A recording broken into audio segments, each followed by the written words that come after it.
Sports on Tap Detroit, brought to you by Tap and Barrel Grill, the Realtors of the Joe Wright Group, Jason Stiltner of Flagstar Bank, Baldman Entertainment. Good evening, ladies and gentlemen. I need all of you to stop what you're doing and listen. We are tonight's entertainment. We're here to fuck shit up. Sports the way it should be. Nothing sugar-coated, we loaded with all the information you wanted. From legends to prospects, nothing's off limits. Chris and Joe be taking on all topics with no stopping. They keep it rolling and going and ball hopping at a rate that's hard stopping with news that's jaw dropping. They're getting it in. Sports Center competition, man, they in it to win. This ain't a fluke from Carolina to Duke, from MSU to Michigan. You'll know if you listening, if you ain't, you missing it. All the excitement, they shock like a thundercloud and ride with lightning. Get it together, you know ain't nobody better. Bring heat than cold weather. You better put on a sweater, you better just let it go and all come and attack. Sit back, relax, let's tell them it's on tap. We'll do it live. Fuck it.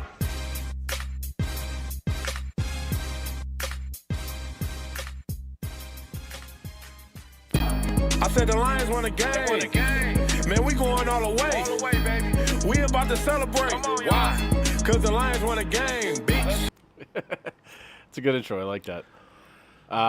Welcome to episode 167, the post-holiday edition. We back. Of Sports on Tap Detroit, alongside Joe Waddell. I'm Chris Scott. Joe, how are you? I'm good. I'm getting back to normal life after the holidays. It's back to reality. Yeah. And that shit kind of punches you right in the face. It really does. Or the junk, either one. Or the junk, yeah. yes. However Yeah. you choose to look at it. It's definitely. I was back for. I actually got more time off during the holiday than I anticipated because we were kind of slow, and there was days I expected to go in that I didn't have to. There was only like 2 days out of 5 after Christmas where I had to go in. Actually, more than that. Yeah. So only 2 of those days that I have to actually be in the office. So I really didn't get the back to work feeling because even those couple days were only a few hours. Yeah. It wasn't like full days. Right. So yesterday and today have been the full back to work after having time off for the holidays. Yeah. And, I'm dragging a little bit. Oh, yeah. Dragging a little bit. Yeah, actually, I had, obviously, like, this is the first full, like, week back, you know.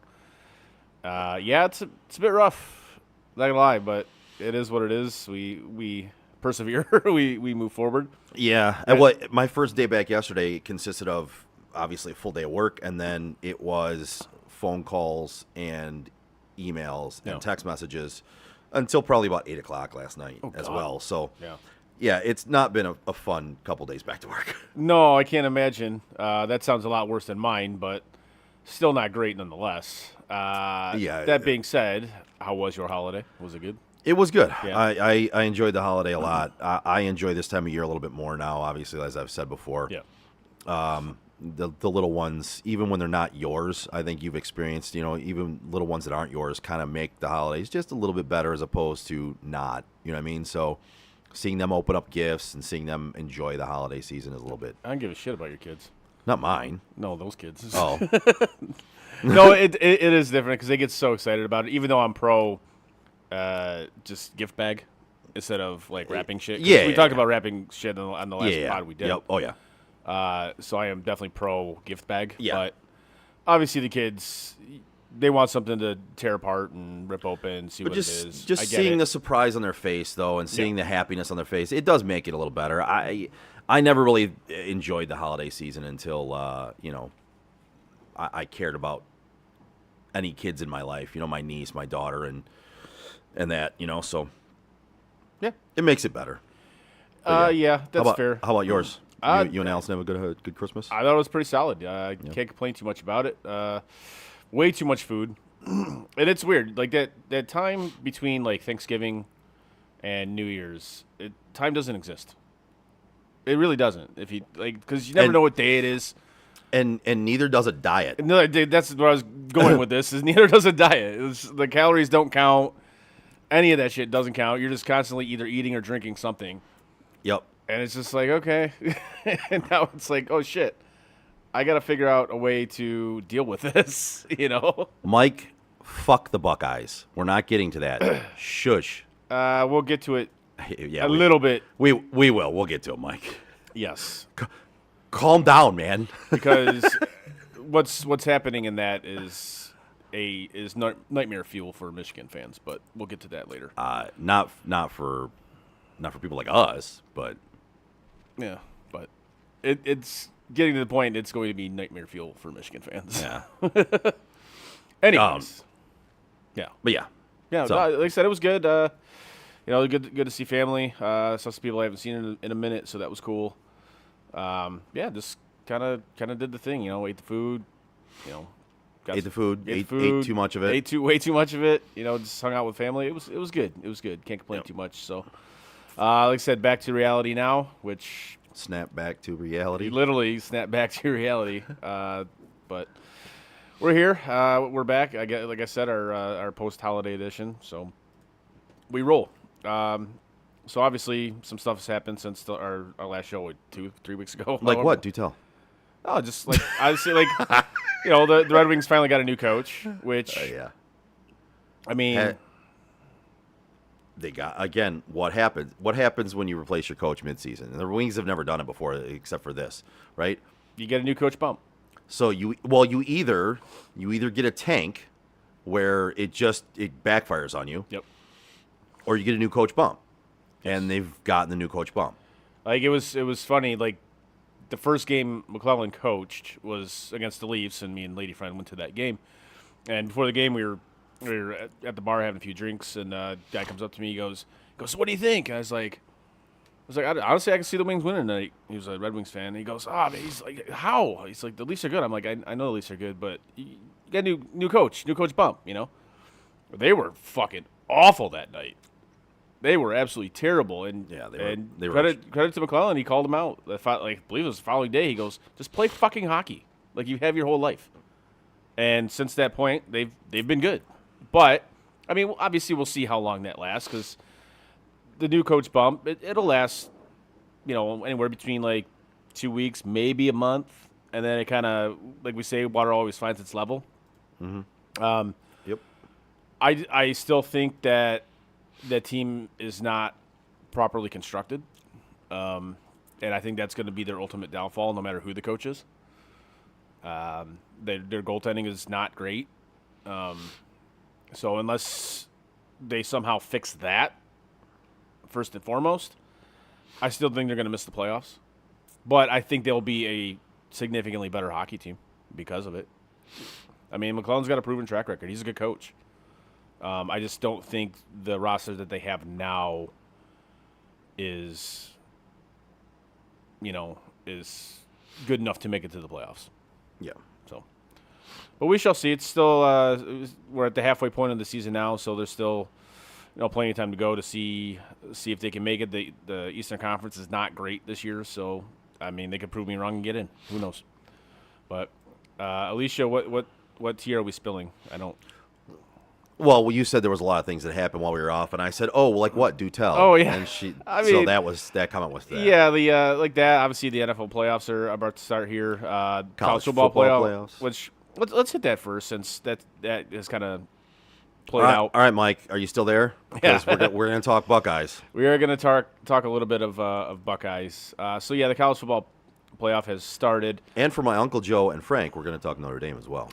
We are going to talk Notre Dame, who I picked to win this thing before the tournament started. Not at the beginning of the season, but before this thing started, I picked. I was going to say, you picked Georgia at first for Yes. beginning of the season, then you picked Notre Dame. to win the whole. Yeah, I stuck with Oregon, and that did not Oof, work out for me. That did not work out for you. Nah. I mean, they had the number one seed all year, but Yes. then they got trucked. So, I guess let's start there then. How, looking at this 12-team playoff, what are your thoughts on this 12-team playoff? First, I want to say hey to my cousin Bobby. He said, "Hey, What's up, Bobby? appreciate you listening, brother." Yes. So, I like it. Okay. So, and here's one of the biggest reasons why. I look at it right now. Whoever wins the college football playoff will not have been a top 4 seed. They would have not made it in the 4-team playoff. Right. Yeah. They would not have. No, I agree with you. You're right. So at this point, that's interesting to me And so for me, the first 12-team playoff is playing out how I would have wanted to see it, and that somebody that wasn't a top 4 seed would have been is going to be champion now. You know what I mean? Like, yeah, they would have had a shot if it wasn't for this playoff. So even though basically every game in this playoff except one basically has been a blowout, you're cool with that? Yeah. Okay. Again, what's happening is what people thought, or at least everybody that wanted the 12 teams or more teams, is it.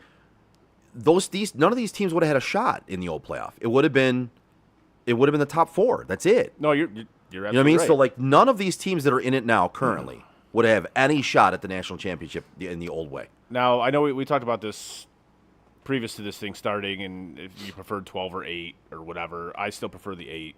I think 8 would have been perfect for this playoff. I think 12's too many. And I think this year, I know it's the first year they've done it, but I think it's kind of already proven that it's too many. They're never going to go back to 8. It's too much of a money grab. And there's too much influence from ESPN on this to have it go back to 8. It's not going to happen. So we're stuck with 12 unless they go to 16, which that I think would be way too much. What I will say about this, though, is seeing the first round and having those games on campus was awesome. I fucking loved that. Yeah, that was good. And I just saw Mike said, but the top 4 teams were not the top 4 teams. You are correct on that one. Yeah. The top 4 actually would have been, well, and this is if they'd have kept it as the rankings, because we know they've mucked it up and put people in that, or put teams in that they wouldn't have. Right. But the top 4 were Oregon, Georgia, Texas, and Penn State. So yes, in that case, I guess Texas would be out already. Yeah. You know, so the only one that would be left in there will be Penn State. Yep.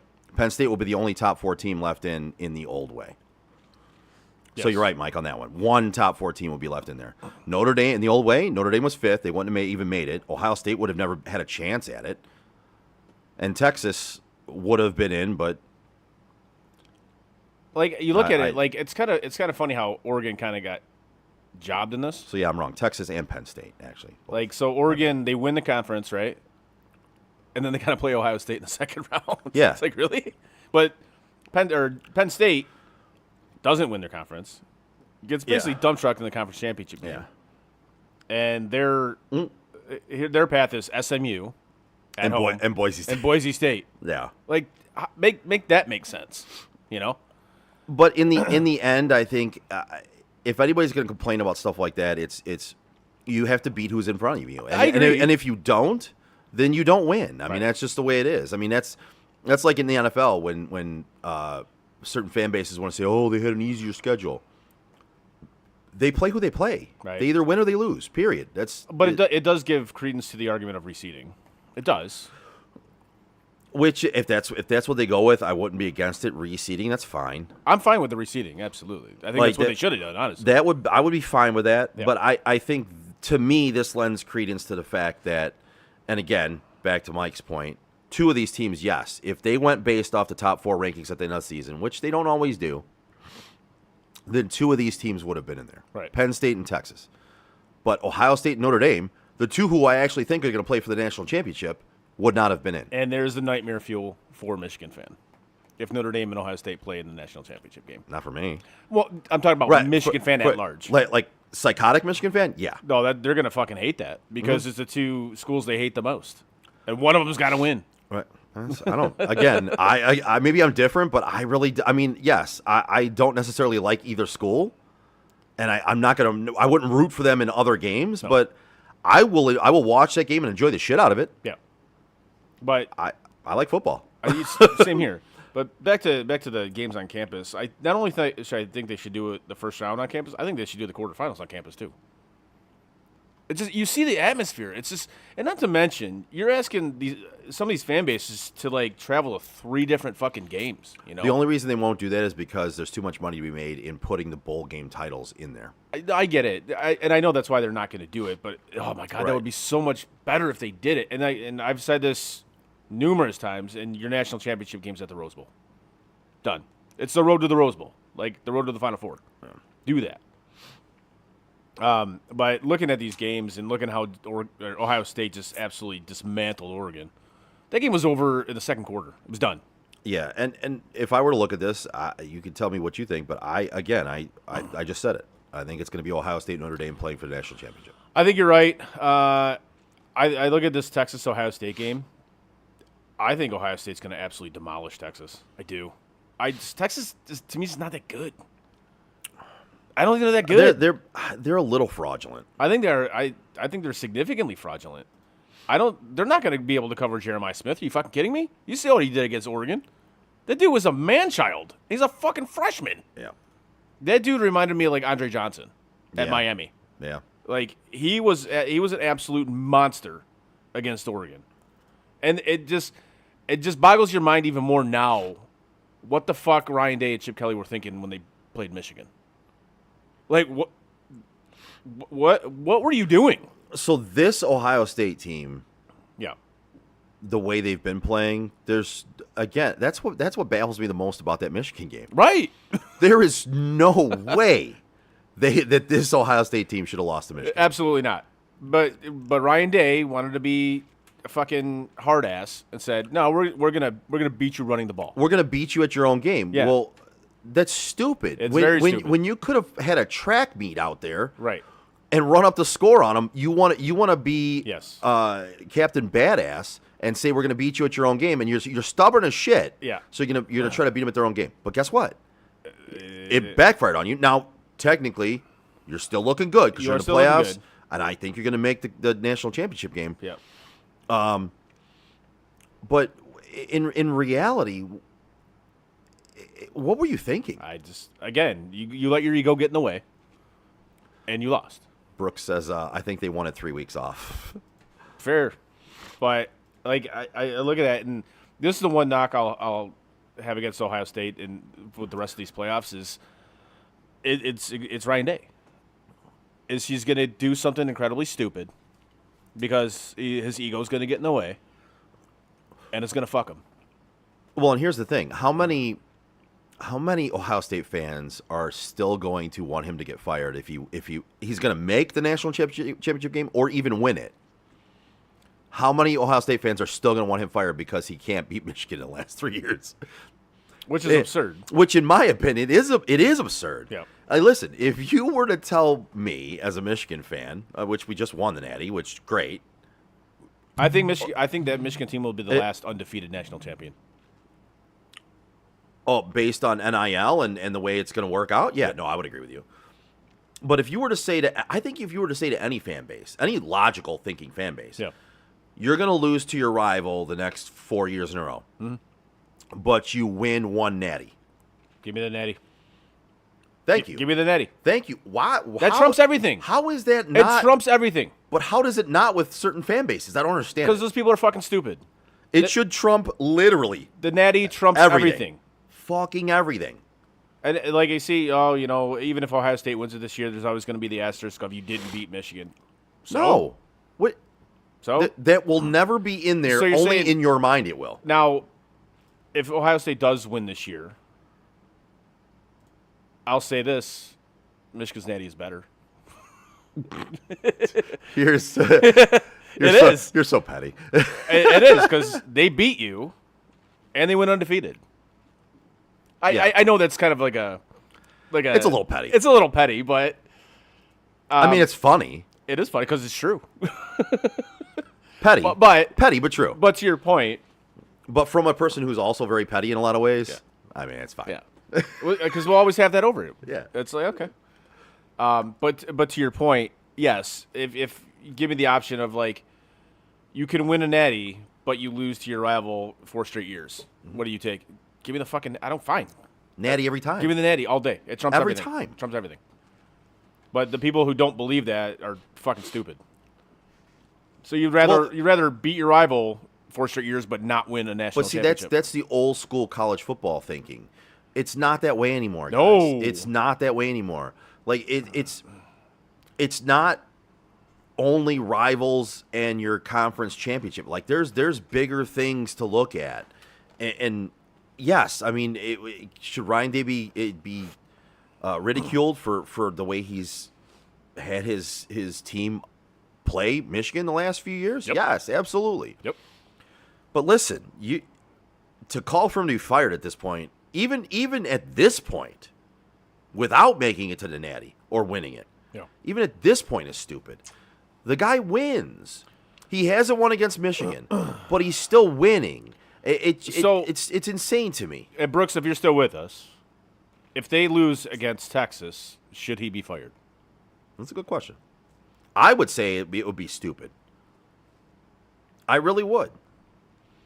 I mean, you wouldn't have a problem getting a head coach. No, but again, But he's still proving he can win. But is he proving he can win the big game? You know what I'm saying?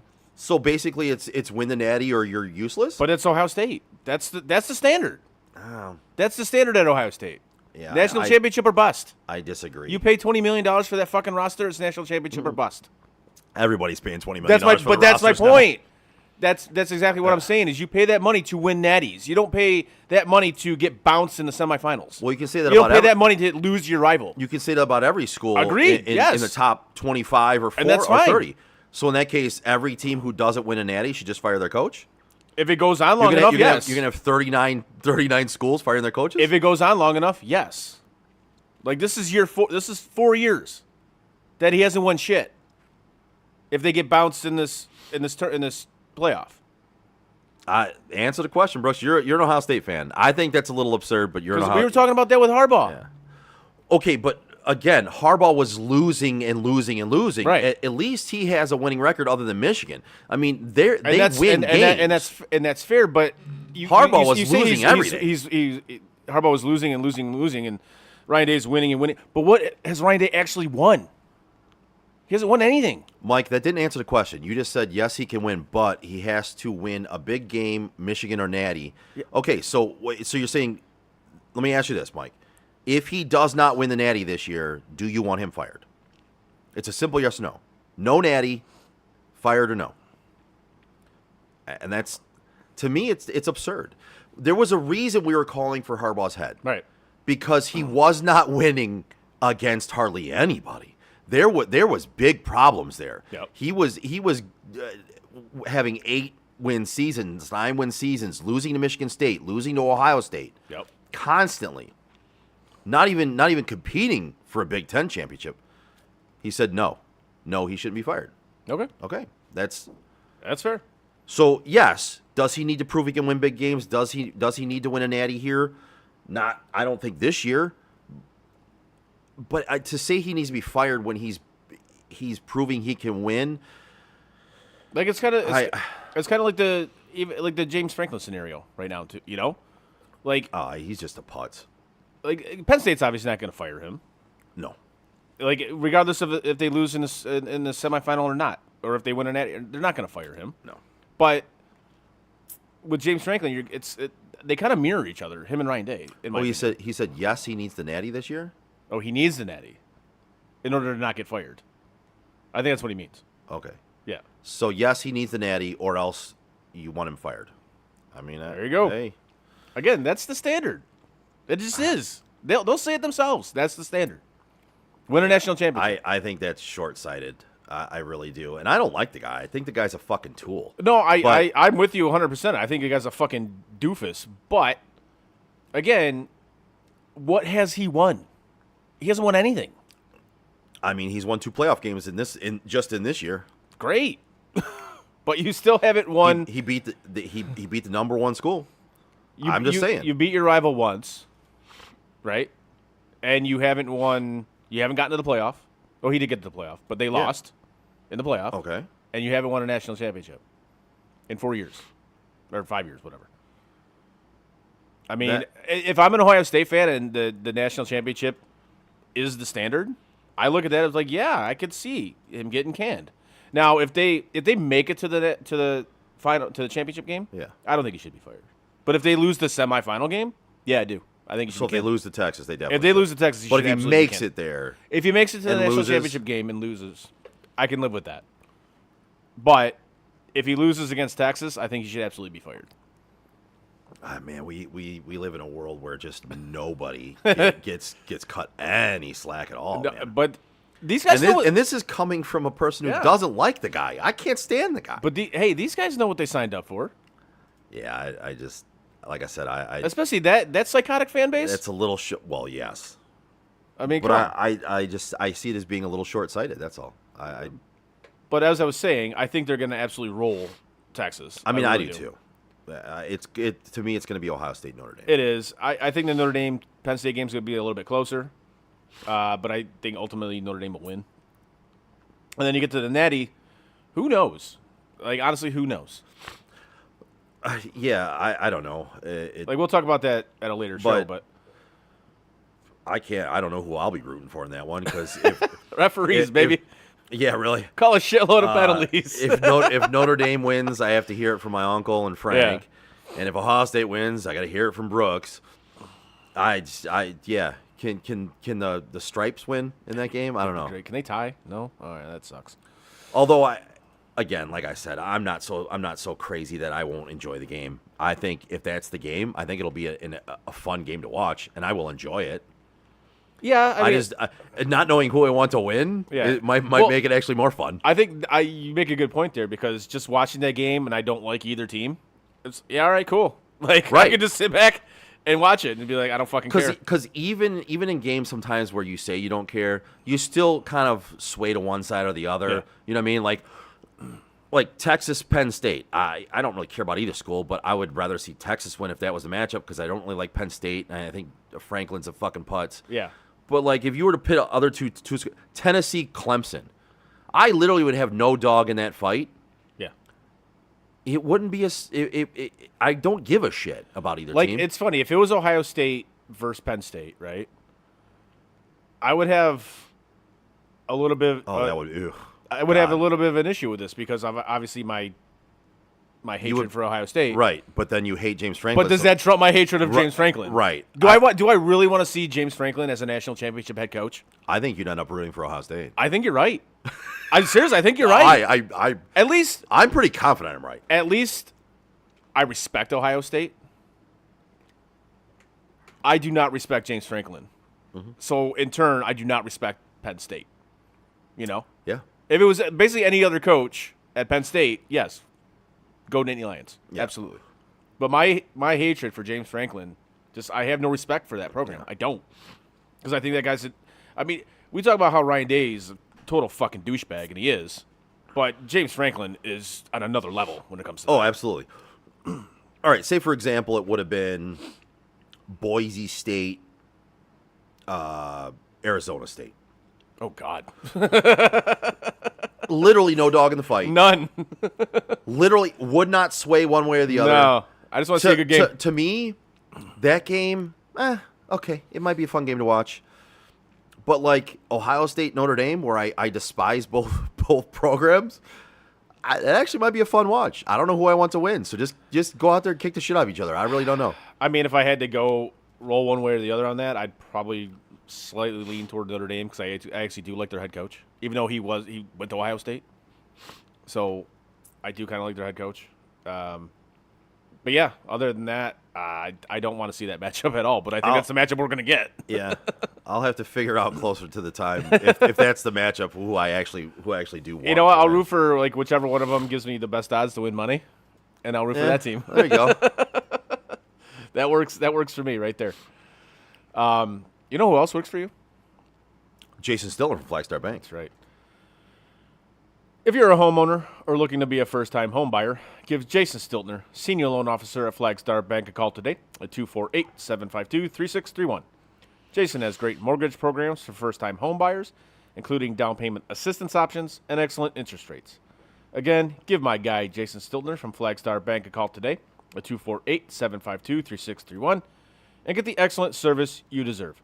Flagstar Bank, Equal Housing Lender, member FDIC, NMLS number 27546. I said the Lions won a game. Man, we going all the way. Baby. We about to celebrate. Why? Because the Lions won a game, bitch. With that, let's move on to the. Sorry, I thought we were going into football next, or the NFL next. We are going into the NFL next. Good. Yes, yeah. That was very, very well done by you, sir. Yeah, the NFL playoffs start this weekend with Super Wild Card Weekend. Like Super. I was like, okay, why did you have to name it Super Wild Card Weekend? Like, it's Wild Card Weekend, man. Like, I get it, you're playing games on Monday, which I kind of dig that you're having a playoff game on Monday, like Monday Night Football. Yeah, that's pretty dope. I Yeah. like that. I know the players hate it, but it is what it is. Yep. So, in looking at these matchups, obviously the Chiefs and the Lions got the number 1 seed, so they have buys this week. The Lions and the number 1 seed in the playoffs, bro. Yeah, how about that? I just want to tell everybody out there, I would start getting your ducks in a row. Start getting your final preparations done because we don't have much longer left on this planet. This was written about in the Bible. Oh yeah, Yeah, the seas run red, skies start falling, Lions win, Lions get the first seed in the playoffs, Yeah. win the Super Bowl. I mean, it's been written about in the Bible. It's the end of days. Well, I mean, shouldn't that have been 2016 then? Cats and dogs living together. You know what I mean? Like, it's but just- shouldn't that have been 2016 then? it's- Like when the Cubs won the World Series? No. No? It was that wasn't written about in the Bible. That wasn't the end of days. Lions winning a Super Bowl was Lions written winning. about in the Bible as the end of days. Fair enough. Literally. Fair it's enough. Locusts, rivers everything. run red, Right. Lions winning the Super Bowl, cats and dogs living together, mass hysteria. You know the whole thing. All right, so we look at the matchups in the AFC. We'll start in the AFC. We got Texans and Chargers, who of course the Texans are playing at 4:30, which they do every time they're in the playoffs, which I find rather funny. Yeah. Like every time they're in the playoffs. But actually, every playoff game they've had has been a Saturday, Yeah. 4:30 start. Yes, I find that funny. It makes me laugh because it's I don't know why. Saturday at 4:30 is like the ultimate insult of an NFL Kinda playoff is. game. It really is. You're playing on a Saturday. It's Yeah. not like you're even playing on the normal day where you normally play. Right. You're playing on a Saturday at 4:30 where people are out shopping and doing a bunch of shit. Like you're not even the 8:00 game on a Saturday. No, you're just you're like the B squad at a strip club. Yeah. Yeah. Yeah. Like you're the stripper with a C-section scar. You know what I mean? Like you're the Or a tooth knocked out, whatever. right. Yeah. That's funny. So yeah, the Texans and Chargers. How do you see this going? I see two teams that are very, I want to say evenly matched. Honestly, These are two teams that are flawed. they are very fun. and- Yes. I see the Chargers winning this, and it's for one reason and one reason only. C.J. Stroud has taken a huge step back this year. I'm glad you said that instead of they're playing at home because they play in that stadium. It doesn't fucking matter. It's going to be like a home game for the Texans. It is. Well, the Texans are at home. Oh, never. I'm sorry. I read the thing wrong. My Yeah. bad. How they have this set up is weird. Yeah. Okay. Texans are at home, but again, Stroud has taken Yeah. a big step back, and that was before Yeah. he got Tank Dell hurt. And by saying he got Tank Dell hurt, I don't think he got him hurt. The problem is he thinks he got him hurt. Oh yeah, that fucked him up. And since then, Yeah, he's if been you bad. notice, He's not. since then, he is not throwing open his receivers. Nope. He is throwing the safe throws. Yep. He's not leading receivers. He's second-guessing throws. And he's taking an even bigger step back because he doesn't want to get another receiver hurt because he owns too much of that injury to Tank Dell. Which he shouldn't. Which he shouldn't, but he has, Yeah. and it's gotten into his head. So- because you saw him like after that happened, like Oh. he was done. Oh, yeah. He was done. You saw it in his eyes. He was fucking done. He has not looked the same. He's had a very glazed over look. Yeah. And you see the throws he's making. He's not leading his receivers anymore. He's making the hook throws. Yep. He's making the out routes, but he's not leading anybody across the field. He's not leading them out. His throws have been completely different since that happened. Yes, they have. And not to mention, even before that, the season. Well, even before that, again, he'd already taken a little bit of a step He's back. taking a step back this year. Now, But that right there, that got in his head, man. oh, big time. Absolutely. There's no doubt about that. And then you look at the Chargers. It's hard to figure this team out. It really is. Like, I know what Harbaugh's trying to do. He's trying to do exactly what he did at Michigan. Run first. I get it. But their defense is not very good. No, but he's done wonders with He Herbert. has. And this, like, as much as we bag on Jim Harbaugh, and some of it, actually a lot of it deservedly so. Yeah, He's a good fucking football coach. He's a tool, He is a tool. but he is a good football. He is a good football coach. He's done wonders with Herbert, in my opinion. And if you look at it, J.K. Dobbins, I know it's a shocker. He got hurt this year. What? I know. I wouldn't have believed it either. No. But he got hurt this year, and he was having a good season until he got hurt. Right? I mean, he was one of the leading rushers up until he got hurt, and then he's come back recently from his injury. No. But Gus Edwards got hurt as well. What? And I know it's just shockers as well. I know. I was the same way. I was like, what? No way. But so they haven't had a real great run game, like Jim Harbaugh wants to have. Right. But he's still been able to work a little bit of a miracle per se, because that offense has still been pretty damn good. Yeah. You've got Ladd McConkey, who has had an incredible year for a rookie, and he's missed a little time with an injury. And Herbert is having a really good year. During the draft. Was it? I bashed him so much during the draft. McConkey? Yes. Just because he has a stupid name. He's had been a good amazing. season. He's done wonders with that offense concerning what they've had to work with. You know what I mean? Like it's and you've got Quentin Johnston, who the dude couldn't catch a cold. No. If he was standing in Antarctica next to a person who was coughing in his face. No. Yeah, he's not been very good this season. So again, that kind of adds to what Harbaugh has been able to do with this team to get him to the playoffs.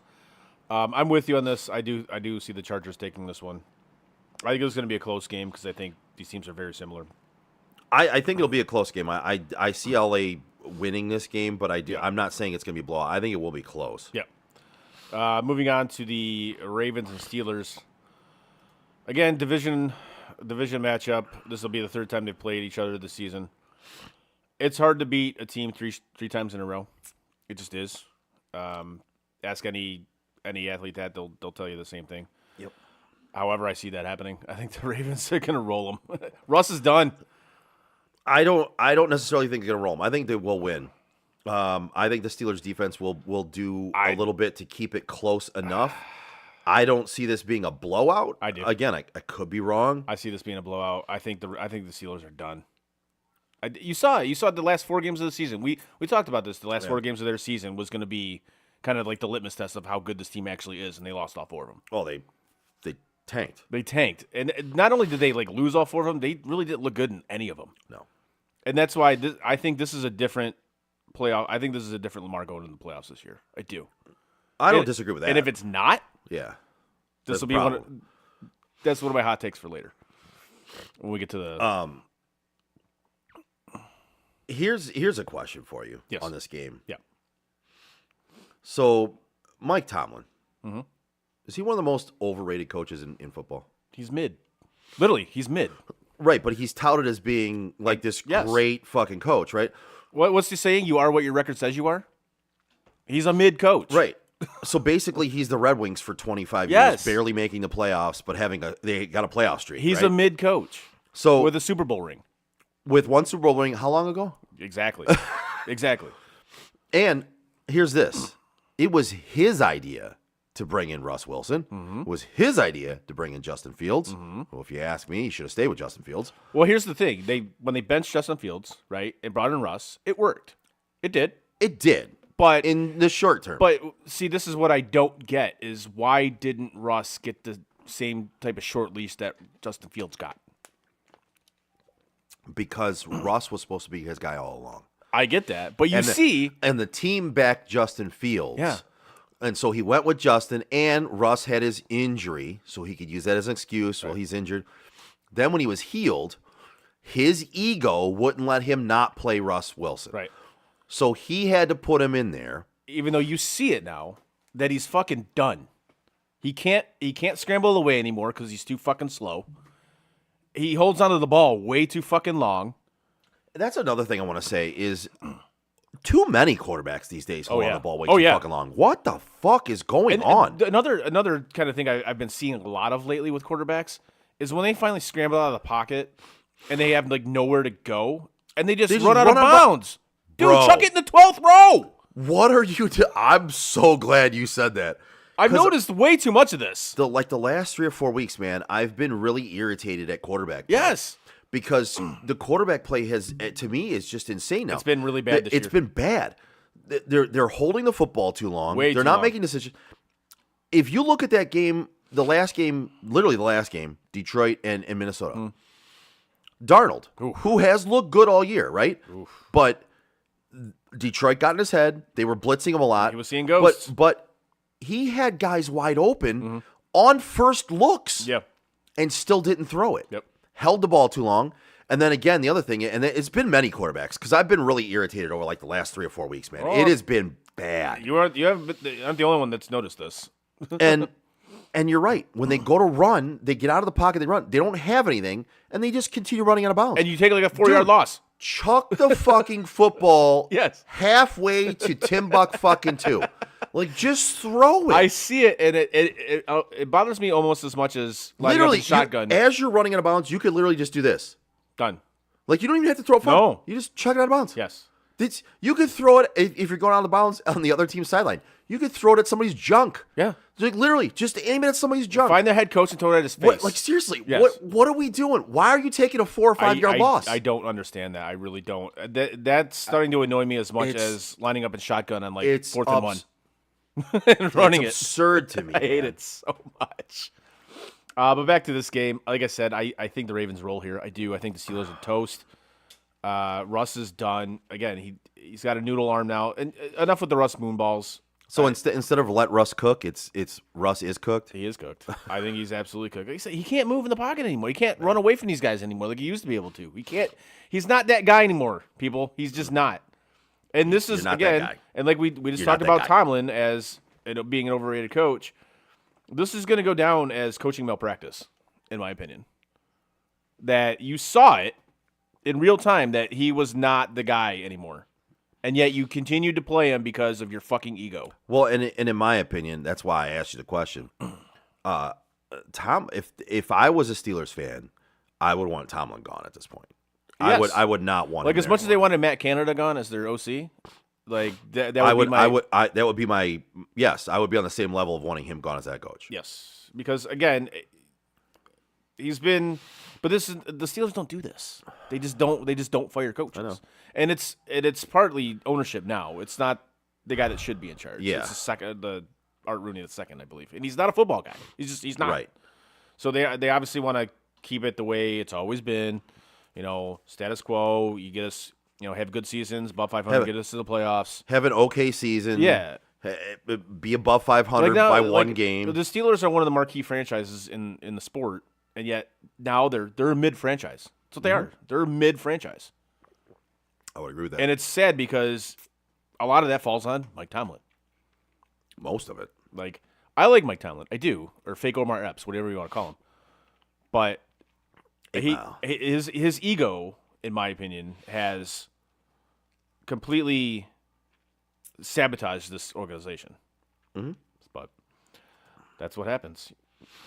You know who doesn't sabotage things? The Joe Wright Group. That's right. Whether you're buying or selling your home, now is the time to take advantage of having the expertise of 3 real estate agents for the price of 1 on your side. Make the right move with the right group, the Joe Wright Group. Give Craig Joe Wright, Mike Bush, and Shane Wilson a call today with 248-535-4750 to fulfill all of your real estate needs. Yeah. Yeah, I was waiting for it, man. And then we move on to the Bills and Broncos. I like this Broncos team. I do. I do too. I like this I do Broncos team. too. They've been fun. They've been a fun team. They have been a fun team. And Bo Nix looks like the real deal. He does. As a rookie, he looks does. like he's the real deal. And for all you fucking Bengals fans that are bitching and whining that the Chiefs just shut the lay fuck down up. and basically let the Broncos beat the shit out of them, stop it. Stop it. You come off as crybabies. Stop it. Yeah. Like games at the beginning of the season matter as much as games at the end of the season, guys. So, as a Bengals fan, let me address the Bengals fans right now. Yes. Not that we necessarily have a lot of them listening, but maybe they listen to the podcast because we have people throughout the entire world listening to our podcast on the podcast version. It's true. So, let me address you, Bengals fans, wherever you're at. If you have a problem with Kansas City sitting their players because they locked up the number 1 seed, you know how you can keep that from happening and it not affecting your season? Don't go 4-8 to start the season off. Yep. How's that? Like, it's your team was the problem, not Kansas City sitting their players because they locked up a number 1 seed. They earned the right to do that. Exactly. So if you have a problem with it, shut the fuck up and do better in the beginning of the season. Don't go 4-8. 1,000,000% agreed. Like, they earned the right to do that. Again, like you just said, you got a fucking problem with it. Be better. Simple as that. Be better. You shouldn't rely on somebody else beating somebody else to get you in the playoffs. Nope. Win your games. Yep. Again, you went 4-8. Yep. To start to see it. No. If you go 4-8, you don't deserve to be in the playoffs. No. They almost backed their way in. They almost did. And now here's the funny thing. But you're mad that they didn't fall backwards into the playoffs because Kansas City earned the right to sit their players by getting the number 1 seed. And the funny thing about this is if it was reversed, your team would have done the same fucking thing. And here's the thing. Would Kansas City have maybe done it on purpose? Maybe. Because guess what? I wouldn't want to see Joe Burrow in the playoffs either. No, absolutely not. Okay, but as a Bengals fan, your team put themselves in that bad position. They did. It's their fault. It's not Kansas City's fault. Don't be. And so somebody was made like a poll or something like that, or signatures or whatever. Yeah. To try to get this like overturned. Like they were. I'm like, really? You're like that. Ohio, I heard something about they were going to file a lawsuit. Yeah. Yes. Exactly. You're like that Ohio congressman who tried to pass that law for the flag planting. Flag planting. What are we doing here? Shut the fuck up. Like, really? That is incredibly absurd to me. Like, again, like you said, if you want to blame anybody, blame your fucking team. Yeah. Because your team blew it. Flat out, they blew it. And frankly, they blew a chance at Joe Burrow winning an MVP. Because if they gotten in the playoffs, it's possible. I think he would have won it. I do. Just with his numbers alone, I think he would have won it. I don't know. I mean, if they made the playoffs, there's a chance. I still think it would be either Lamar or Josh Allen. Fair enough. But at least he would have had a shot. He was in the conversation if they made it to playoffs. For sure. Now, no way.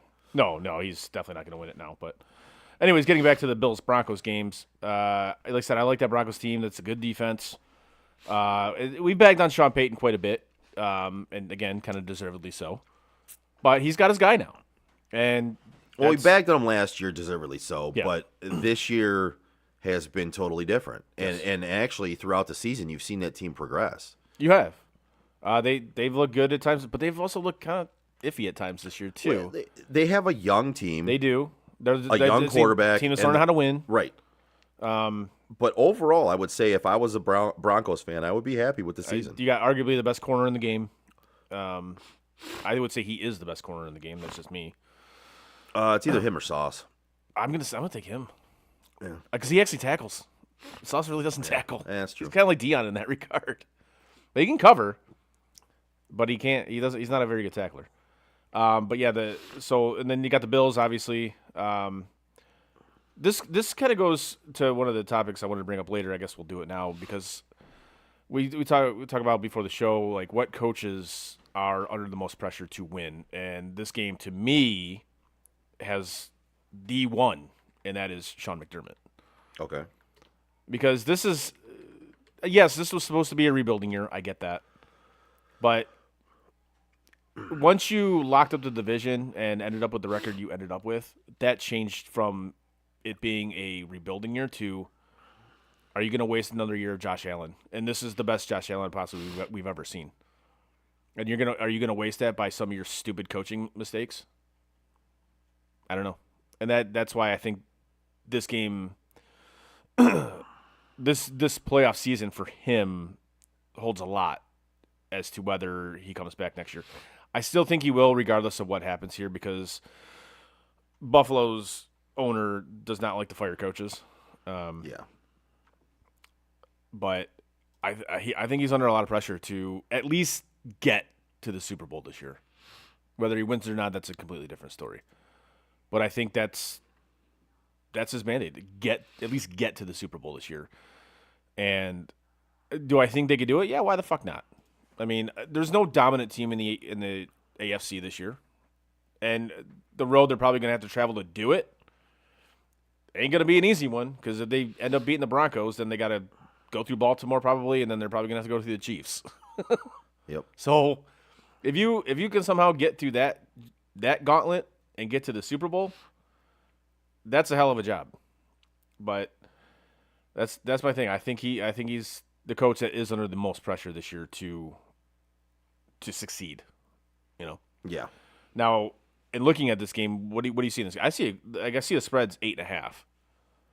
I don't see a kind of a blowout like that. I really don't. I think this is going to be a close game. Let's see. I don't even know what I picked in our picks, but I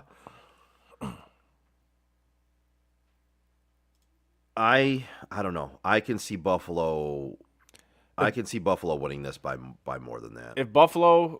If the Bills can use their running game like they have pretty much all year, and they're effective with it, I think. Well, since who was it took over play calling? Joe Brady. Joe Brady took over play calling. What was it, like week 4? What, of last year? No, didn't he? They changed. Did they change play calling this year? No, it was last year. It was last year. Yeah. Okay. But yeah, I mean, Cook looks great. Yeah. In the run game looks great, and I think they'll win this game by more. I think their experience will outweigh the Broncos in this one. To me, the key here is if they can run the ball. If they can run the ball effectively, I think they'll be fine. Yeah. I do. But if they can't, and then you're gonna have to depend on Josh. Well, hey man, here's your fucking moment. Like, go win the game. Like, you've seen Mahomes do it. You've seen Burrow do it. See, I think Lamar and him are in the same boat right now. I would agree with that. I think it's on both of them. Like, it's on their shoulders to like, you have to lead your team in the playoffs now. Now, I don't know if Amari Cooper's playing or not. That's still to be determined. But I mean, I don't think that's a big deal because they haven't really needed him. They haven't, but it's nice to have him out there, even if he is like a decoy. But you're right; it's not like a huge deal if he doesn't play. Yeah, it hasn't really affected them a whole lot. Right. So, moving on to the NFC, I got the Rams and Vikings. I like this matchup. I think the Rams are going to win. Like, I think what happened against the Lions with the Vikings. Yeah.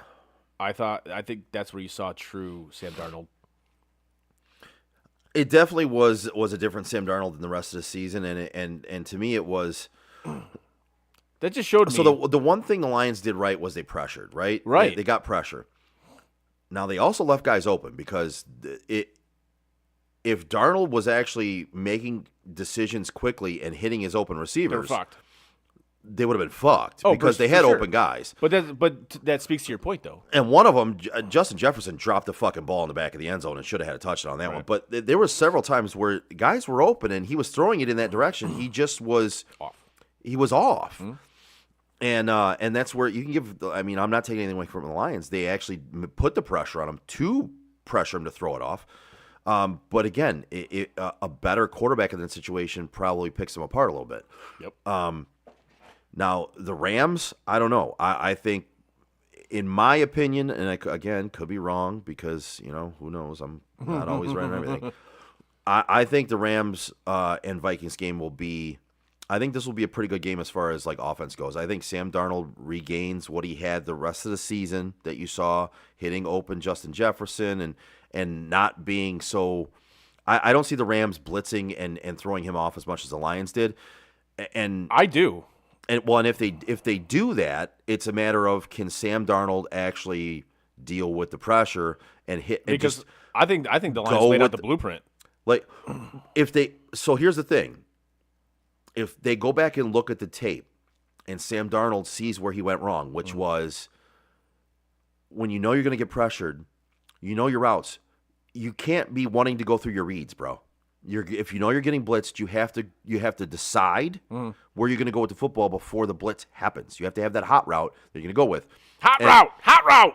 And if he would have done that, if you watch the game, and if he would have done that, he had open guys. If he would have just fired it right off the bat to the first read, he would have been hitting his guys. He was second guessing and trying to go through his reads, and it didn't work.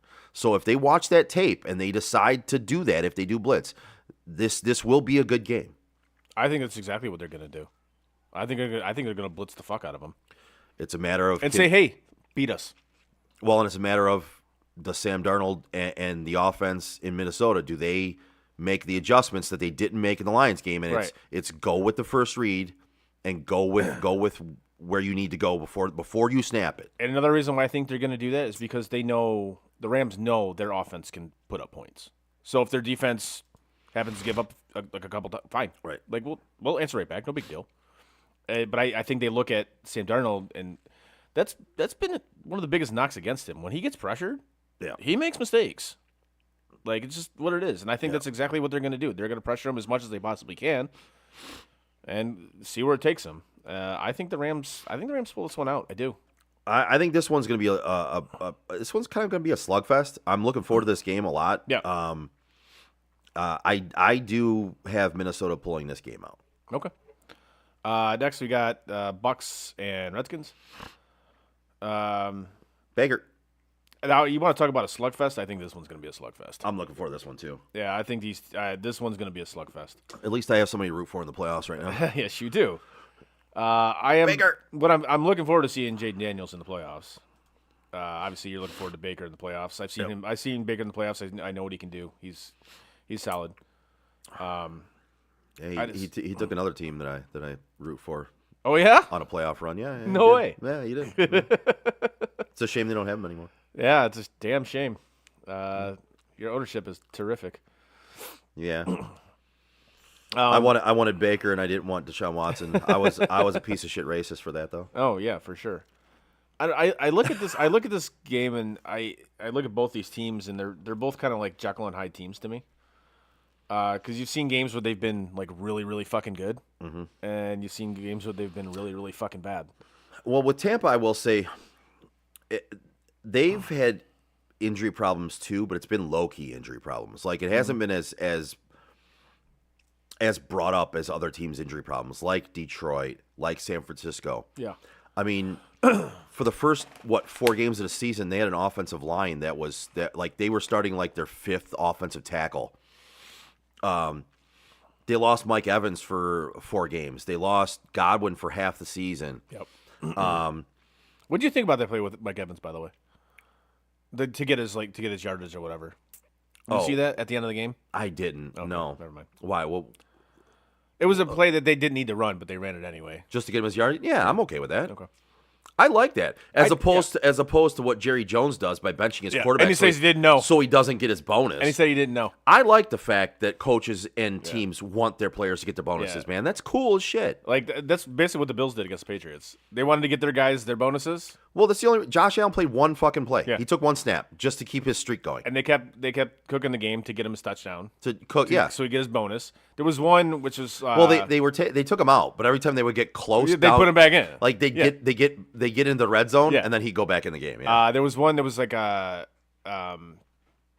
were down, and I think they were in Patriots territory, and they ended up punting because they wanted to get their punter a bonus. Yeah. They're like, all right, players notice that shit.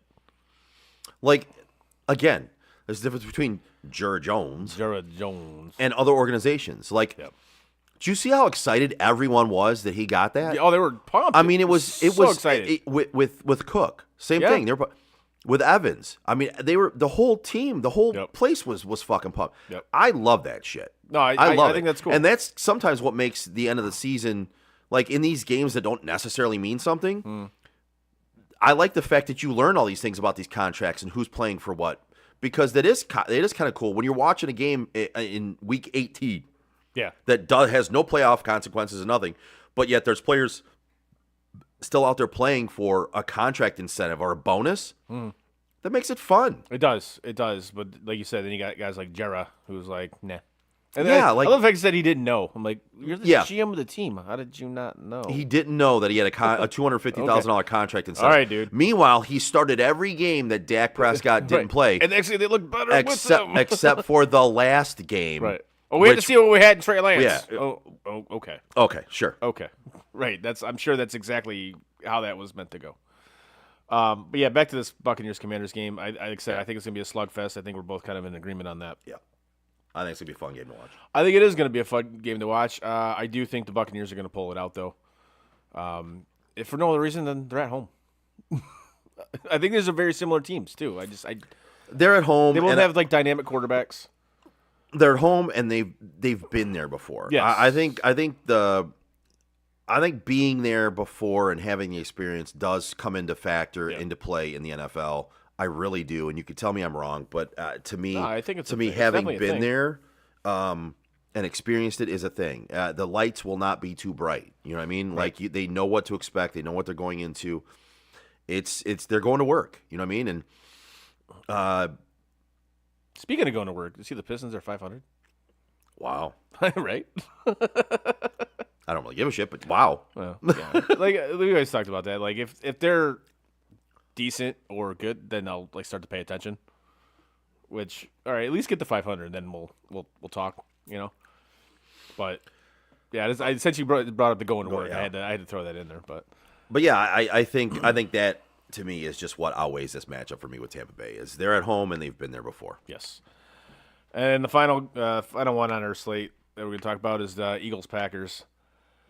This one's tough because I don't know if Jalen Hurts is going to play. See, and that's my thing. And to me, everyone wants to talk about Minnesota's fraudulent. Packers are fraudulent. Packers should never not be in the playoffs. They lost to Detroit twice. They lost to Minnesota twice. Yeah. They lost to Philadelphia already, They lost to the Bears. and they should have lost to them twice. Yeah. Yeah. So to me, the Packers right now are the most fraudulent team in the playoffs. And that's another one. truthfully. Is Jordan Love healthy? I don't know. I have no idea. He hasn't looked healthy since He the has early part of not. the season. He has not. What, he get hurt in that first game, and he hasn't looked right all season. He hasn't. So I look at this game, and if Jalen Hurts plays, I don't think it's a question that the Eagles roll in this one, but Yeah. He's still in the protocol. he is, and that's why I honestly I don't. Can Kenny Pickett beat the fucking Packers? I don't know, and Hey, that's I it. don't- Kenny Pickett might be hurt too. I don't I was know. gonna say I don't think it'll be Kenny Pickett. I think it'll be who was it this last I week? can't remember what we were talking about this at work, and he asked me. I'm like, I don't It- remember what. He's a tall guy. That's all I know. He's tall. Yeah, Hike. Hold on. I have no fucking idea. McKee, Tanner McKee, Exactly. Tanner McKee. Who? Yeah, But that's a problem. If Tanner. that dude is starting a playoff game for you, that's a problem. Danny Tanner is going to be playing. DJ Tanner? DJ Tanner. There you go. That's a problem. So this one's hard to pick because again I don't know who's playing for the Eagles, and if I picked based on I think the thought that Hurts will be cleared by then.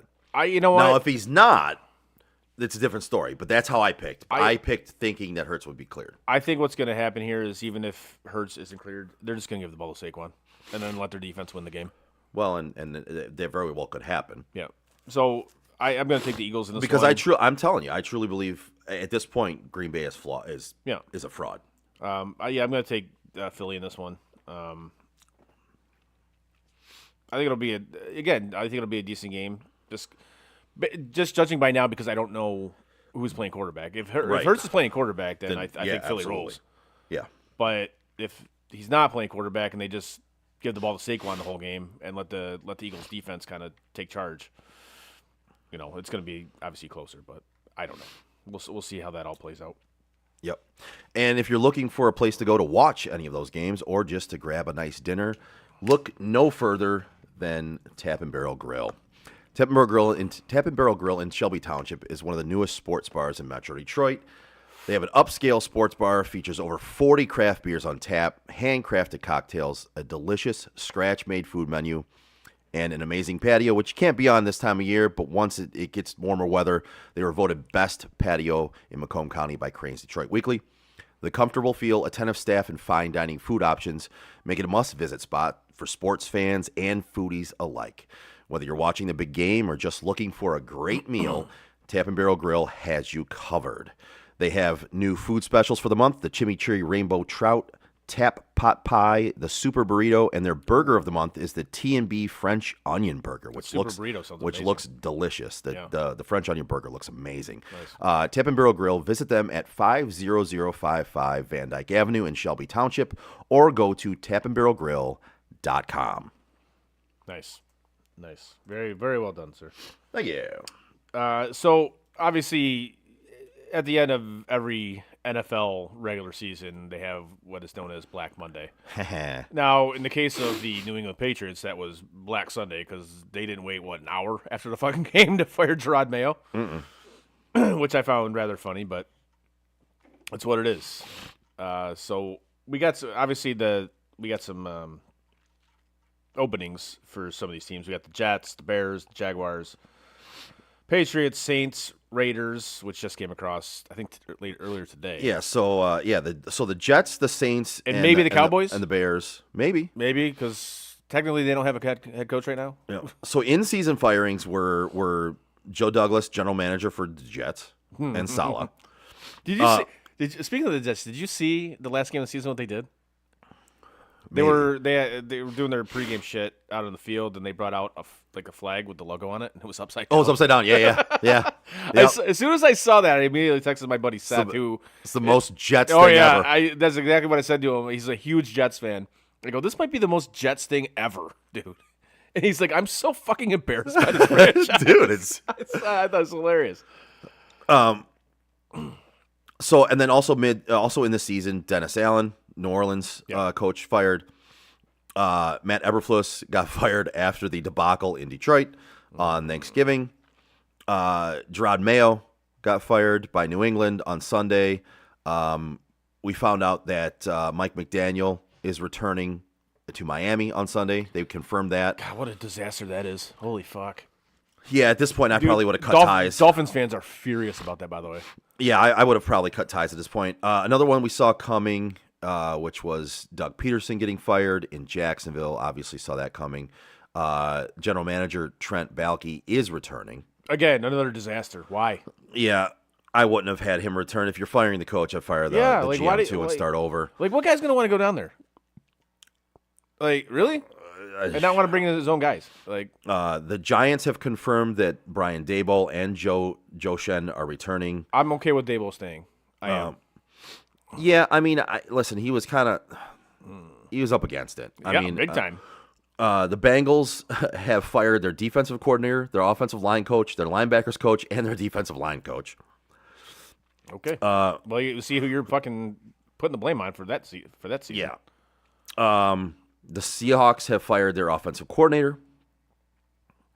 Okay. Yeah. There's been a lot of shit, and there's a lot of head coaching interviews that have been taking place. Oh yeah, big time. I can start going through those a little bit. Joe Brady just interviewed for the Jets, I believe. Let's see. The Jets have interviewed the Chiefs' assistant GM, the Eagles' assistant GM, the Rams' senior personnel executive. These are all for GM spots, I believe, obviously. And then for the head coach, Bobby Slowick from the Texans' offense coordinator, Arthur Smith, Steelers' offense coordinator, Aaron Glenn. Oof. Aaron Glenn. If you do not hire fucking Arthur Smith, I know. Did we already experience that? That does not work. We experienced that with the Falcons. That does not work. No. Aaron Glenn interviewed with them, and so did Vance Joseph, which is the defensive coordinator for the Broncos. Mm-hmm. Let's see, other interviews for the Jets. Brian Flores, defensive coordinator for the Vikings. Josh McCown, the Vikings quarterback coach. Another GM interview is Mike Greenberg, Buccaneers assistant GM. The Bears have interviewed Flores, Arthur Smith, Mike Kafka, which is the offensive coordinator for Giants. Anthony Weaver, the Dolphins DC. Aaron Glenn, Ben Johnson, Todd Monken, and Mike McCarthy. Or at least, I don't know if they've interviewed them or they're setting up the interviews. These are the ones they're requesting interview. Yeah. The Saints, Aaron Glenn and Kellen Moore. The Patriots, Ben Johnson. I still think Vrabel's getting that job. I would agree with you. I would agree with you on that one. I think 100% Vrabel's getting that job. And that,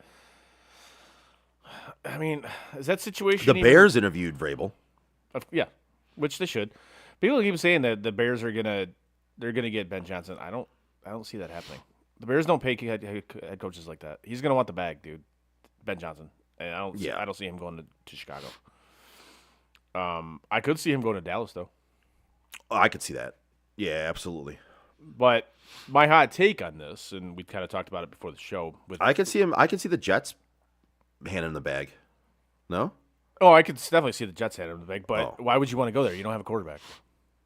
Well, yeah, that's true. And your owner is your owner is like He lets his fucking teenage son run the fucking team. But I mean, if they hand you the bag, you'd be more willing to put up with that. Nope, absolutely not. Because the Lions can still pay you a shitload of money to stay here.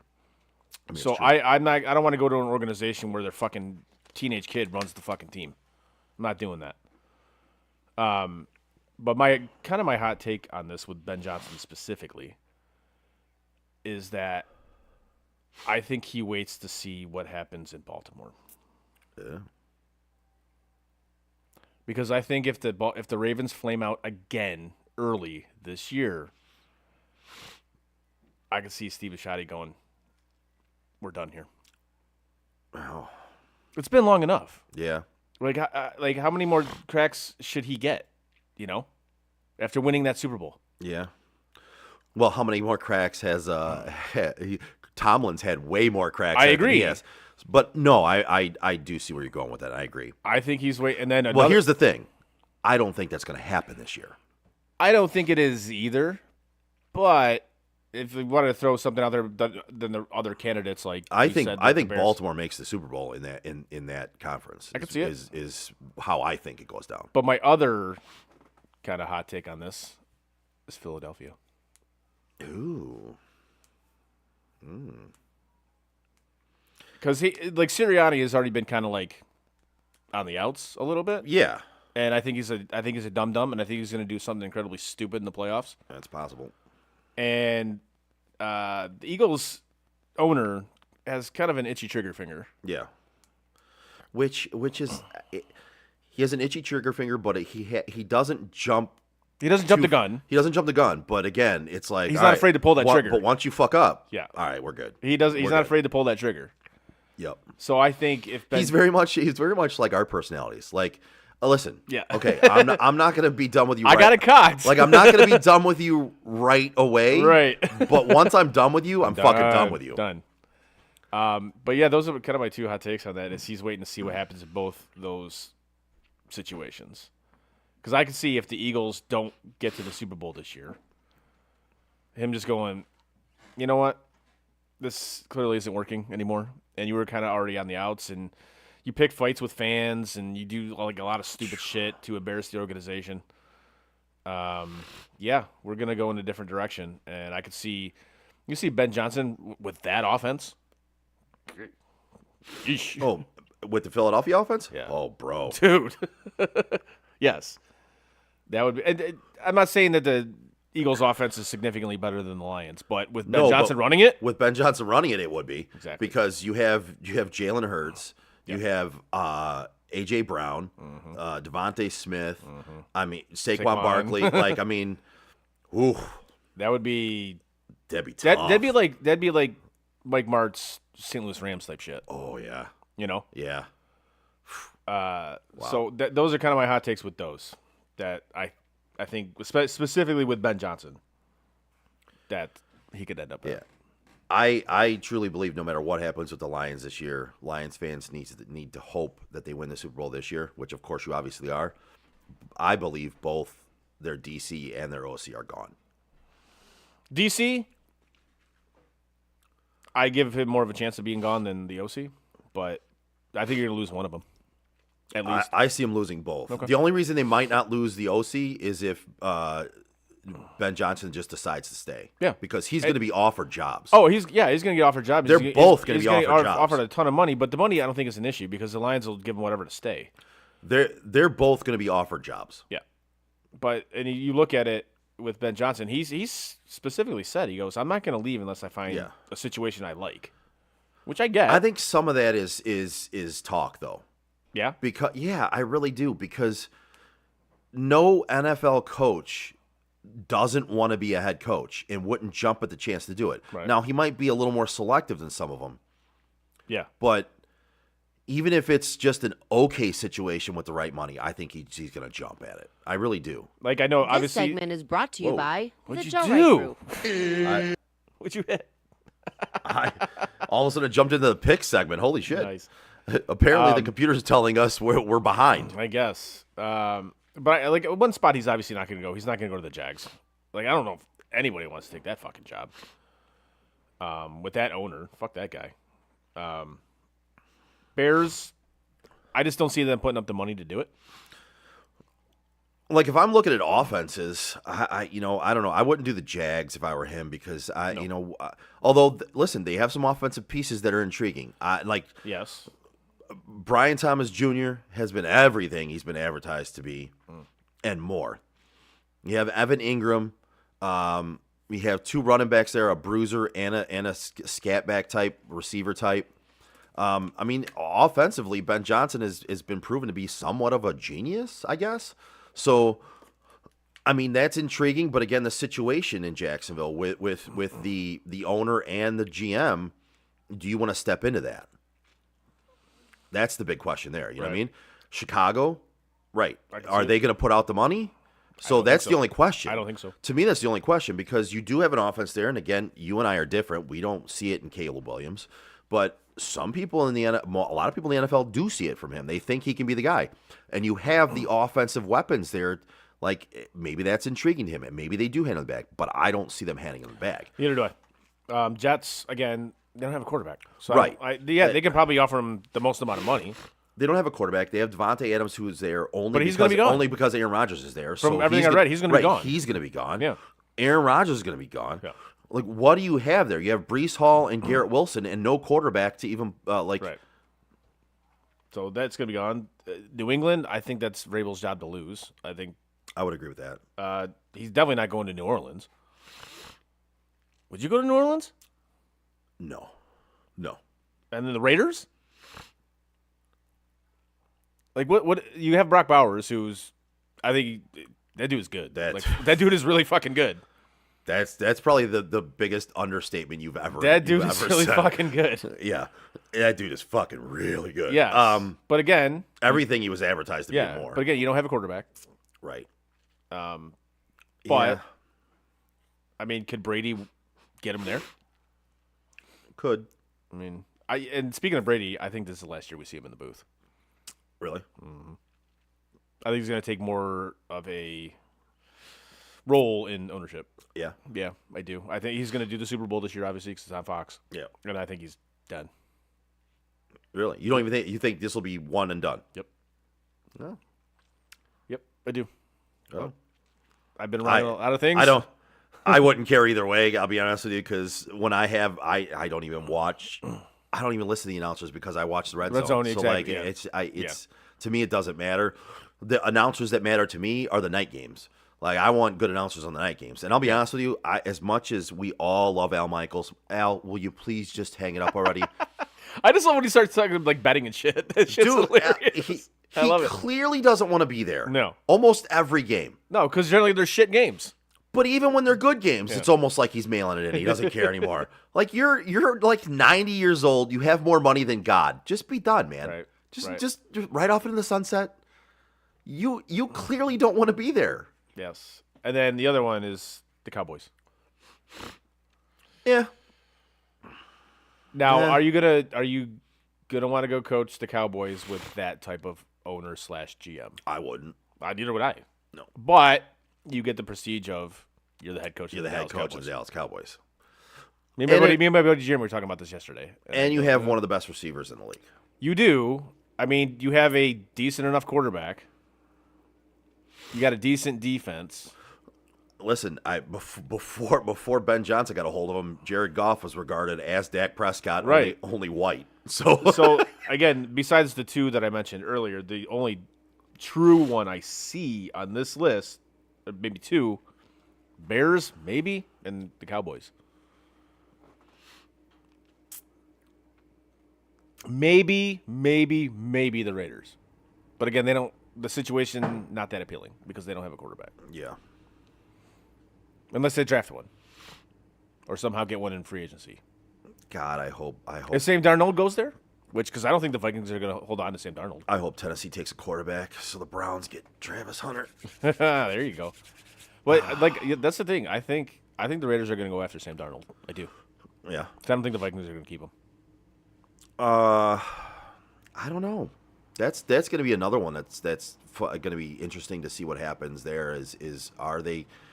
I think it matters what happens from here on out. Like, are they able to win this game against the Rams? Mm-hmm. Are they able to make a little bit of a run? Does he rebound from that bad game against Detroit? I think that will go a long way into providing their answer, but it's going to be interesting because by all accounts they drafted their guy last year. He just got hurt. Yeah. Because Sam Darnold would not have been the starting quarterback if J.J. McCarthy was I healthy. agree with you, and that's why I think they're not going to hold on to him. I think they're going to let him walk. So that's the whole thing. Did he have a good enough year, and does he rebound from that Detroit game, or does he not rebound from it, and they just say, all right, we're going to go with J.J. Or what I said earlier in the year, that I think San Francisco is going to let Brock Purdy walk. I don't see that happening. I really don't. I do. I think they're gonna hand him enough of a bag. He's gonna stay. I don't know. I don't see it. I think they're going to let him walk. I mean, obviously, time will tell what happens here. But no, that's one I'm pretty confident in. They're going to sign him. Okay. I know. No, the Sam Darnold one, no, I'm not confident in that one. Yeah. But the Purdy one, I'm pretty confident they're going to work out a deal. Okay. But we shall see. We shall see. Ready to get the picks? Oh, we got one more. I got one more topic. Oh, you got one more topic? Yeah, My I want bad. to do. My bad. I want to do Raw on Netflix. Oh, okay. You know, it got hyped up. Yeah. You know, the first ever. You know, Monday Night Raw on Netflix. Big deal. Big huge deal. That was gonna be the greatest thing ever. That was such an underwhelming fucking show for what it was supposed to be. Yeah, I mean, so here's the thing. Everyone who bought into all the big giant hype, yes. I really wasn't one of those people.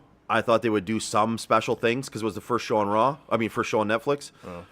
But I went in with a little bit lower expectations than I think a lot of people did. So to me, it was like a mid-card pay-per-view on Raw. Yeah, no, it was. Yeah, no, that's exactly what I would say it was. You're 100% right. I would say it was a middle of the tier pay-per-view. That's exactly what it was. And then to me, that's exactly what the Saturday Night Main Event was too. Like, that's what it was to me. But that's kind of the expectation I had going into it. I didn't think it was going to be this otherworldly, oh my God, it's going to be the best. Lots of people did, though, because it's kind of being hyped up like that. Oh, it was definitely hyped up to be like... But, again, just thinking into it and looking at it and going, like, what really can they do? What are they going to do? There's no way all these things are going to happen. There's no way all these returns are happening. I think they could have made it less predictable than it was. They could have. I just think they ended a title reign with which we knew was going to happen with Liv Morgan. I didn't see it ending on Netflix. 100% I saw it ending on Netflix. They had to end that storyline. They had to end it. So to me, that's a storyline you've been building up. You got to end it at a pay-per-view. Why do you end it at a Netflix show? Netflix show. I think that storyline has gone way too long. Okay, and then the storyline of the Ulafala. Mm-hmm. Really, just like that, all of a sudden, now the stipulation was Solo. If Roman wins, Solo will just say, "Yep, you're the chief." Okay, so we're just going to be done with that storyline on too. Like, we're just done. He won. Like, we ended that at Netflix. I don't think that's the end of that. I don't. I agree. I don't think it is. But again, to me, Roman shouldn't have won that match. There should have been more build up to him winning the Ulafala back. There should have been more of that. Solo should have won that match. You know what I mean? Like, to me, it was too many faces won.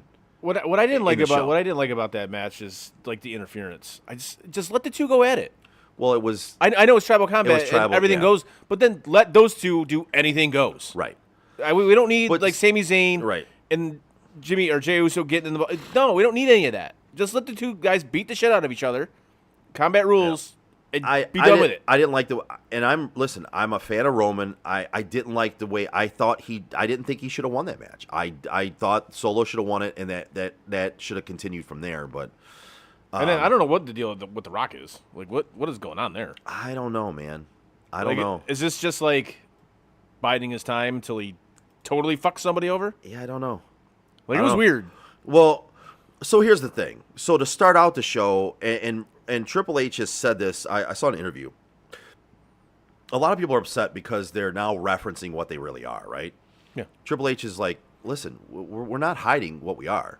We're entertainment. Hmm? Like, we reference heels, we reference faces, we reference works, we reference shoots. Yep. He goes, we're not hiding what we are. We're entertainment. He goes, and I think part of it was brought up because of The Rock like saying good things to Cody or whatever and all that Yeah. stuff. But he basically said, listen, most people that watch us know what we are. Yeah. We're just not hiding it anymore. No. Like, no, these guys don't actually hate each other. Like, no. And anybody, and this, Steve, this goes out to you a little bit, buddy. Mm-hmm. The CM Punk, Seth Rollins stuff, guys, can we just agree that those guys are just really good at their jobs? They don't actually fucking hate each other. Come on. Literally, they've been spotted at a fucking chicken place eating chicken together while they're on the road, man. Like, at the same time. Like, they're good at their jobs, guys. They make it look like they hate each other. Of course. That's what they're paid to do. Yes. So, no, I mean, I think part of that was dropping the curtain a little bit more than they have. Yeah. And I think you're going to see that a little bit more, is they're going to be okay dropping that curtain a little bit. Right. But like The show is the show, yeah, but yeah, everything else is yeah. And then you got like the Drew Jay match. That was a terrible fucking match. It was a bad match, but I still will buy into anything that Drew and Jay do at this point, because to me, those are two of the most entertaining guys in the business right now. I'm sign me up for anything Drew McIntyre is involved in. Oh, with the heel? Yes, heel McIntyre? absolutely. I love it. Heel McIntyre is the best McIntyre, 100%. And when they finally go like Shield 2.0, which I think is going to happen, I'm down for him, that. Kevin Owens, and Seth Rollins. I'm down for that. That's going to be dope. I can't wait for that. I'm down for that. It'll be Shield / beginning stages of NWO. Yeah. And I'm do it. I'm here for it. Sign me up for that one. I am here for it. They just walk in every show and wreak havoc and walk out. That'd be Sign me the up for best. that. I am 100% here for that. I can't wait for that to happen. Trips, make it happen, buddy. Yep. But even like the Seth Pepsi Phil match, there was too much fluff to it, I guess. Yeah, well, and the ending of that match. It was awful. Well, the ending of that match was the same ending that he had against Moxley in AEW. Yeah. It was not some moves he It was didn't the exact sell. same. Huh? It was the exact same ending. It's like, okay. But so overall, I give that episode out of a 10, I give it 5.5 maybe. And so here's the thing too is what was said, and I don't know if you've heard this or read this, but I'm sure you have. For those of you who haven't, now that it's on Netflix, Raw is not constrained to a certain time frame. Nope. They've come out and said Raw could literally be 40 minutes. Or it could be 4 hours. Yeah. It depends on how many stories they have to tell and what they have to fill up that week. If their stories aren't progressing and they don't want to do it, they don't have much to do that week, the show will be shorter. If they have a lot to fit in, the shows will be longer. But they're not constrained to hitting a certain time frame anymore while it's on Netflix. Right. Which I'm fine with. I'm fine with that I have too. no issue Listen, with that. I'm cool. Sign me up. You never know when it's going to end. Yeah. I'm cool. I'm cool with that. Like, even though like yesterday was literally like a 3-hour show. It was, but that's because it was the first lead off, but they've said going forward that they're not going to do 3-hour Raws. Like they've said too, filling up 3 hours. Triple H has said it. Filling up 3 hours is tough. And apparently SmackDown's going back to 2 hours. That's what I've heard. Yeah. Which cool. Yeah. That's fine. I don't think these shows need to be 3 hours. No, I agree with you. Because listen, if every once in a while your show goes over because you have more stuff going on, great. But they don't all have to be 3 hours because a lot of times you're just packing it in with mindless bullshit. It's just like these fucking PLEs that are like 2 nights. You don't need fucking 2 nights. There's too much fluff. Way too much.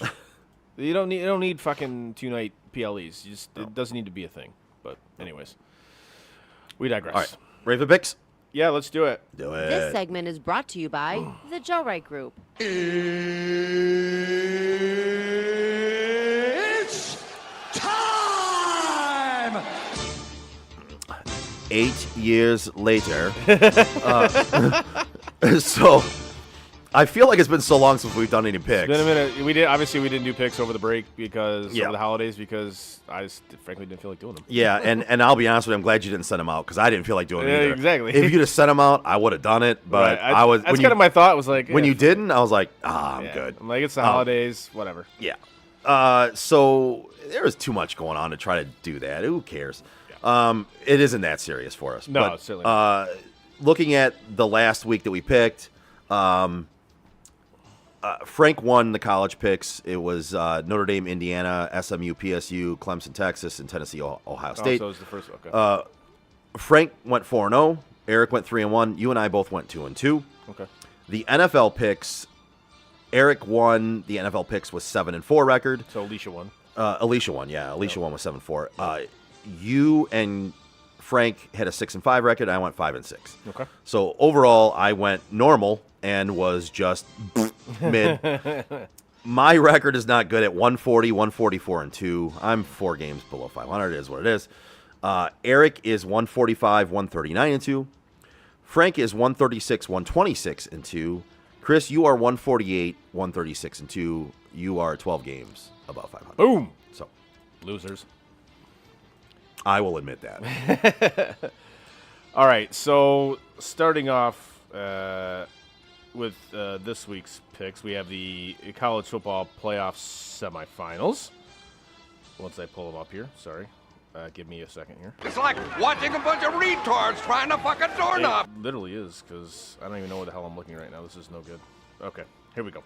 Well, this is awkward. A little bit. All right, so the first game we have Notre Dame laying 2.5, taking on Penn State. We all took Notre Dame. You can't let that shit happen. You can't. In the second semifinal, we have Ohio State laying 6, taking on Texas. We all took the Buckeyes. You're a loser. Yeah, maybe. Now we move on to the NFL playoff slate. We have the Chargers laying 3, taking on the Texans. Joe, you and I took the Chargers. Eric and Frank took the Texans. Never go full retard.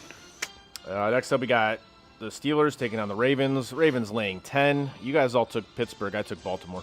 You was farting in bathtubs and laughing your ass off. After that, we got Denver taking on Buffalo. Buffalo laying 8.5. You guys all took the Bills. I took the Broncos. Motherfucker. After that, we got Green Bay taking on Philly. This was a tough one just because, again, we don't know who's fucking playing quarterback. But Philly was laying 4. You guys all took the Eagles. I took Green Bay. You are a smelly pirate hooker. Next up, we got Washington taking on Tampa Bay. Tampa Bay laying 3. Joe, you and I took Tampa Bay. These two dipshits took Washington.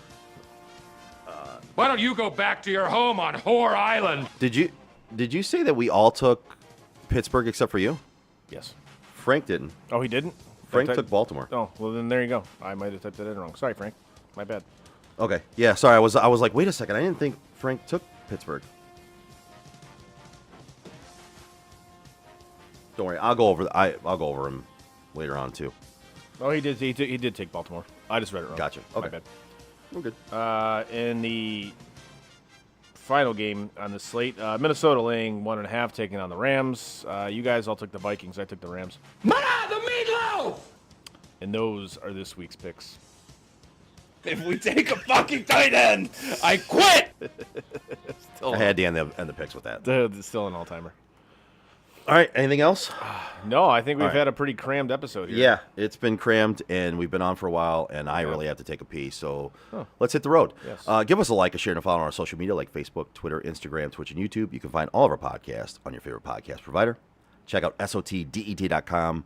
While you're there, click on shop, buy some stuff. Also, click on our sponsors tabs. Go to their social medias, frequent them, like them, share them, all that other stuff. SOTDET.com.